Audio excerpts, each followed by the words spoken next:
Now the second etude, marked Lento e poco rubato.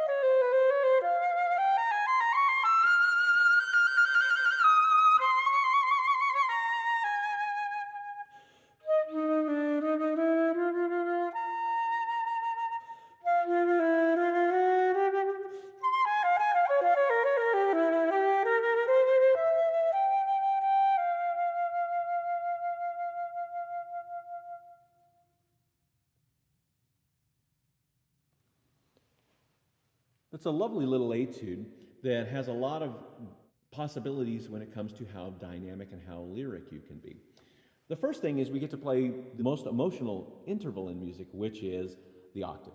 So when we play these, we want the portamento from the octave to be kind of dirty, in essence. So this is where your harmonic practice, that I'm sure you do daily, will come in handy.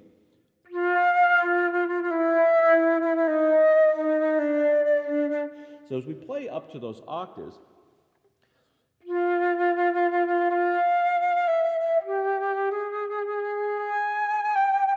remember to drop your jaw. That's going to help the orbicularis compact a little bit more and also allows the buccinator muscle space to go between the teeth.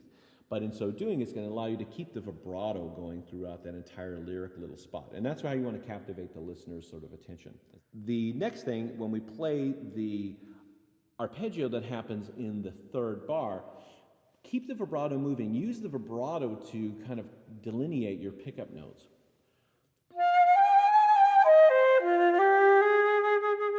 And remember, if you just stand up a little taller, the low register speaks easily. You don't have to force it. Matter of fact, don't look down. It'll want to crack.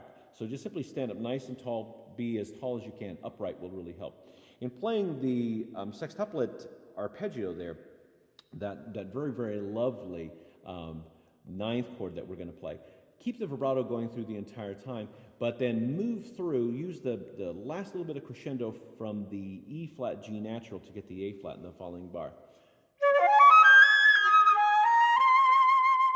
So that you've got a really nice color that happens. You want to arrive on that A flat really, really strong. One thing that can be very, very helpful, as I've mentioned before, is to use a little bit of anchor fingering. So when you play in that first bar in the second system, when I play the C, I'm going to put down my 2, 3, and 4 fingers in my right hand so that I'm waiting for the E flat. E flat can be kind of a note that responds sometimes with a little bit of crackiness, or it wants to go down or into that octave, or it can just be a little fuzzy. But when you hold on and you're only closing a few fingers, and you especially don't have to coordinate left and right, that goes a long way. It's very helpful with that. When you play the next passage word, always, you can also do the same thing. You can either keep the same 2, 3, and 4 fingers down, or some people like to just simply keep the second and third fingers down. All you have to do is pick it up for the F that's going to happen later on. And then when we come off into the next set of thirds, you want to have a really sort of big emotional moment to that big fortissimo in the following bar.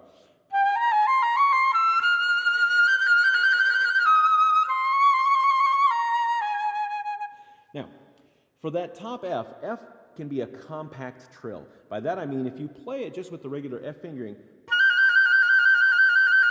it doesn't have the same ring in the hall as when I add the fork fingering. In essence, what we want to do is we want to widen that major second so that it fits within the proper, actually mathematical arrangement of the harmonic series, and in so doing, it's going to make your sound seem bigger. The other secret to playing a very emotional trill, or something that you can do emotions with, is to play vibrato during the trill. If you play a trill without vibrato, you get, which is nice, it's a very clear sound, but as soon as you add, you get a lot of possibilities when it comes to crescendoing, decrescendoing, widening the vibrato, and so on and so forth. So vibrato goes a long way in playing these lyric pieces. When you play the C natural trill, and I'm used to using my trill key, You still can, if you don't have the C sharp trill key, you're just simply going to use the index finger on there. One thing that'll make that trill easier is if you pre-anchor by putting your fourth finger on the G sharp key. And of course, thumb B flat for the B flat that you're about to play. The next two little octave places, it's much easier to go up than it is to go down.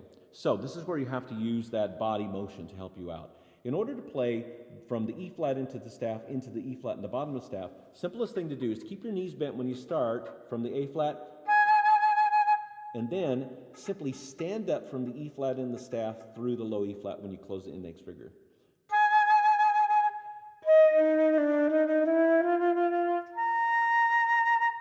Same thing for the F.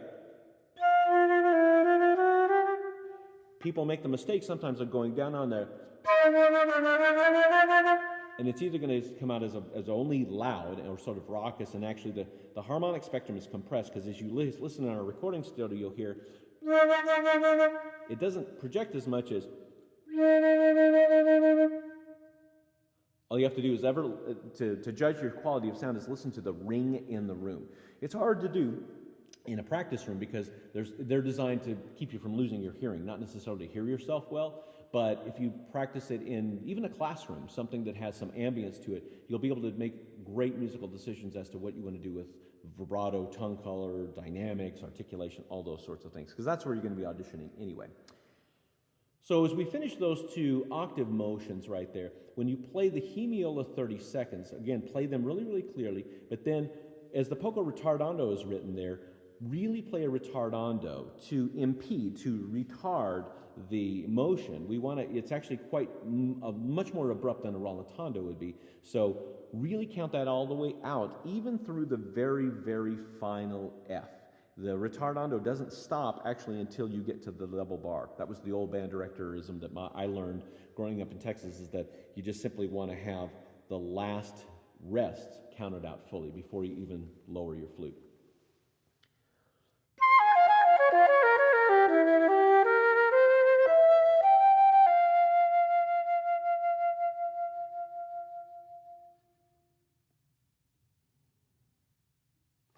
Now, the last note is going to be key, because 9 times out of 10 in auditions, it's easy to hear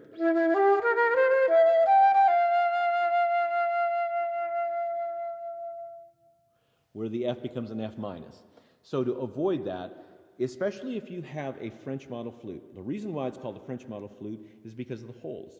And because of the holes, they're not meant there as a torture device. They're not meant to kind of keep your fingers in place. They're meant for you to leak off of them.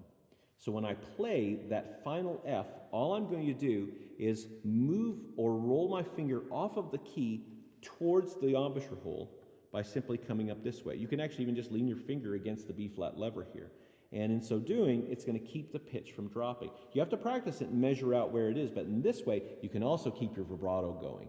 I know it's controversial sometimes. Some people like to have the vibrato going to the very end, like myself. It's just old French method. Or some people like to turn it off. For me, because the flute sound is so simple, it sounds like a sine wave. For me, if I don't hear the vibrato at the end, it sounds like the EKG has gone flatlined and the patient's gone. So in this way, if I keep it there,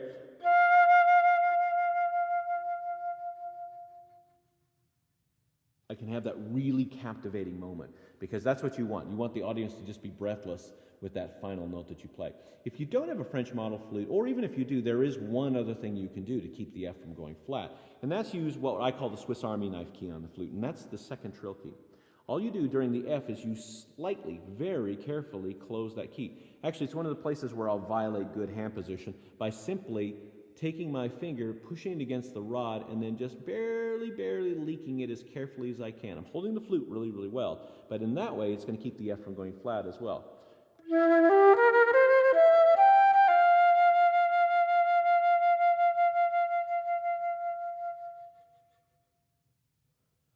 Now, it's going to have a little bit of a harmonic undertone, so you're not going to be able to go to the complete niente like you can with the French model flute, but it's going to give you the ability not to go flat, because there's nothing worse than having to roll it out and then the sound is not beautiful at the very end. So utilize the tools that you have at your disposal. Good luck.